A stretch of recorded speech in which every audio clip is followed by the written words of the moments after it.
We live in a glorious age of convenience here in the 21st century, the most modern century in history. That's some achievement, isn't it? Cruising on the open highway of progress, up to the minute, up to speed, surfing the zeitgeist, no flies on us. Technology has made life convenient for us the way a mousetrap makes life convenient for the mouse. It's all right here in this little device. All you have to do is log on and take it. What could be more convenient? And many of us find it very convenient to pay all our bills and do all our shopping and banking and all sorts of other business. Every business, in fact, except cash business. How inconvenient. Must do something about that.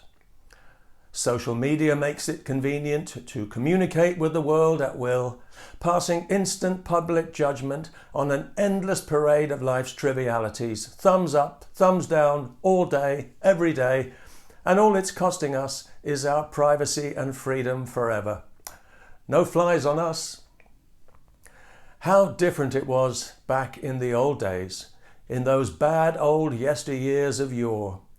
Back then, if you were out somewhere and you just needed to call somebody, it was a nightmare of inconvenience. It was semi-barbaric, to be honest. It was literal hell on earth because you had to go to the trouble of finding a public telephone and checking the earpiece for dog shit, which wasn't very nice when you found it, but you had to admire the dexterity of the dog. Nowadays, everything is so much more convenient because we all carry around these personal tracking devices that we still call phones for some reason. And these things and their manufacturers, they know everything there is to know about us. They've got our fingerprints, our facial ID, they know where we are and what we're doing every second of every day, even when they're switched off. Isn't that reassuring? We're totally protected from the threat of privacy for the rest of our lives.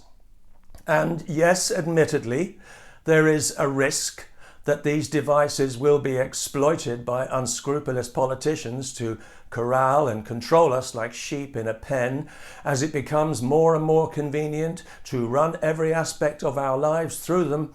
It'll become convenient for the government to take control of every aspect of our lives through them by making them indispensable with a digital identity and currency, condemning our children and grandchildren to a lifetime of authoritarian surveillance in a QR code checkpoint-ridden social credit dystopia from which they will curse our memory for being weak enough, complacent enough, and downright stupid enough to give up the freedom that previous generations won with their blood and handed to us on a plate. Yes, of course that's a risk. But what can we do?